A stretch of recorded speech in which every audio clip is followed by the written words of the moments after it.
Halo teman-teman semuanya, perkenalkan nama saya Muhammad Dafa Sinopel Putra. Saya adalah salah satu peserta dari PPKD Jakarta Selatan. Saya jurusan Teknik Komputer, Angkatan 1 tahun 2025. Nah, pada kesempatan kali ini saya akan membahas tentang penerapan K3 di rumah. K3 sendiri adalah kesehatan dan keselamatan kerja. Mungkin teman-teman sudah tidak asing dengan K3 ini, cuma mungkin penerapan K3 ini sering kita lihat itu di kantor-kantor atau di pabrik-pabrik. Nah, namun kali ini kita akan membahas tentang penerapan K3 di rumah.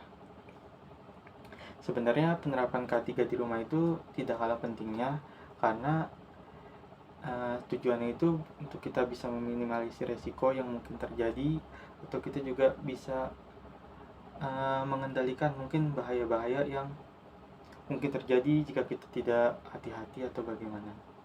Selanjutnya, mari kita simak beberapa contoh identifikasi dan pengendalian bahaya yang bisa kita lakukan di aktivitas sehari-hari di rumah masing-masing. Nah, teman-teman, yang pertama itu menatap layar terlalu lama. Di era digitalisasi seperti sekarang ini kan, kita hampir tidak bisa lepas dari layar HP, layar laptop, layar tab mungkin bagi yang menggunakan tab. Nah, soalnya kan kita kerja menggunakan gadget, kita bersosialisasi menggunakan gadget, terus kita juga kadang ngerjain tugas juga menggunakan gadget. Nah, kalau kita menggunakan gadget dengan pencahayaan yang kurang memadai itu, terus kita juga tidak mengambil jeda saat kita bekerja atau pada saat menatap layar, itu biasanya kita itu jadi mudah lelah. Terus selain itu kita juga jadi mungkin sakit kepala, atau mungkin yang lebih seriusnya itu bisa menyebabkan gangguan saraf, terutama di area mata dan area kepala. Nah, untuk mencegah hal-hal tersebut, teman-teman itu salah satunya itu bisa melakukan, salah satunya itu menerapkan pencahayaan ini yang proper atau yang cukup, jangan terlalu redup, jangan pula terlalu terang. Jadi harus pas dan nyaman di mata teman-teman. Kalau misalkan teman-teman mungkin punya kamar yang atau ruangan yang cahayanya redup, mungkin teman-teman bisa menambahkan pencahayaan tambahan seperti ini. Nah, selain dari pencahayaan tambahan, juga teman-teman harus menerapkan jeda waktu ketika menatap layar secara terus-menerus, yaitu salah satunya itu menggunakan aturan 20-20-20. Nah, apa itu aturan 20-20-20?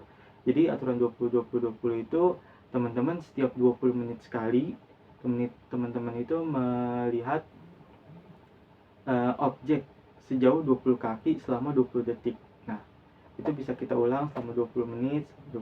Jadi ada jeda, ada waktu untuk saraf kita itu istirahat lah ibaratnya, supaya saraf mata itu kan ketika kita melihat layar itu kan tegang. Nah, 20-20-20 itu membantu kita setidaknya itu meminimalisir resiko-resiko yang tadi saya sebutkan. Baik teman-teman, nah yang pertama tadi itu masuk dalam faktor fisik. Faktor fisik itu adalah salah satu dari beberapa faktor-faktor yang mempengaruhi kesehatan tenaga pekerja. Nah, yang kedua ini adalah duduk terlalu lama.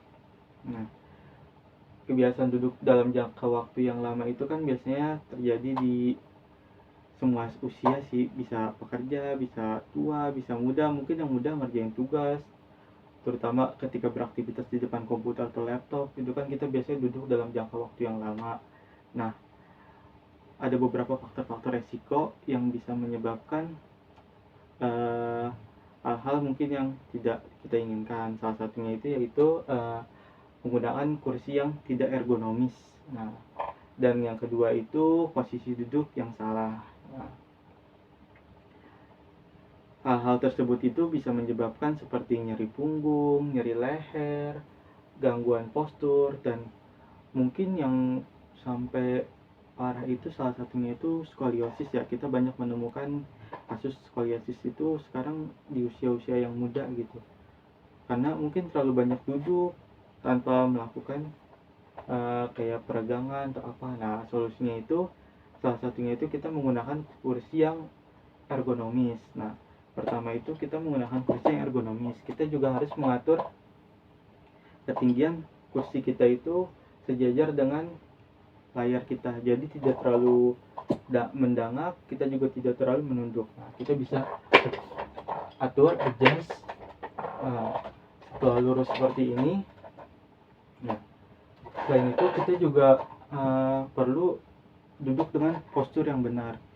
Kita itu harus duduk dengan posisi yang tegak. Nah, biasanya ini kan bagian sini kursi itu kita jadi bikin kita jadi bungkuk gitu secara tidak sadar. Nah, mungkin teman-teman bisa menambahkan bantal mungkin di belakang sini supaya untuk menunjang punggung belakang kita ini supaya duduk kita itu tegap. Nah, selain itu selain mengatur kursi mungkin dan mensejajarkan juga pandangan dengan layar, teman-teman itu bisa melakukan peregangan setiap 1 jam sekali. Peregangannya simpel juga, mungkin dengan peregangan tangan, leher, bagian-bagian yang sekiranya itu tegang dan capek gitu ketika kita melakukan aktivitas duduk waktu yang lama. Nah, duduk waktu yang lama ini termasuk dalam faktor ergonomi. Nah, mungkin sebenarnya masih ada beberapa lagi kayak faktor kimia, faktor biologi, faktor fisiologi. Karena waktu kita terbatas, mungkin saya cukupi itu dulu. Sekian dari saya pamit undur diri. Terima kasih.